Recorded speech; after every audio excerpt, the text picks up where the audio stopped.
This is the most important part of wedding ceremony. The brides and groom's parents will officially validate the couple marriage by placing the string connecting them to signify the union as husband and wife. และในช่วงนี้นะคะต้องถือได้ว่าเป็นช่วงเวลาที่สำคัญที่สุดของงานมงคลสมรสในช่วงเช้าค่ะ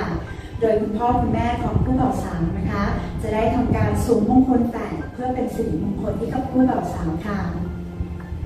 Family and friends, the bride and groom would like to ask for your blessing in this next ceremony called water blessing ceremony. With the holy water blessed by the monks in the morning, we will pour it onto the couple's hand and give blessing to them. และในโอกาสนี้นะคะขอเรียนเชิญค่ะท่านแขกผู้มีเกียรติทุกท่านนะคะได้ร่วมกันหลั่งน้ำพระพุทธมนต์ค่ะเพื่อเป็นการอวยพรให้กับผู้บ่าวสาวนะคะซึ่งน้ำพระพุทธมนต์ค่ะได้รับการประสิทธิ์ประสานพรนะคะจากพระคุณเจ้าที่ได้มาร่วมทำพิธีในช่วงพิธีสงฆ์เมื่อเช้าค่ะ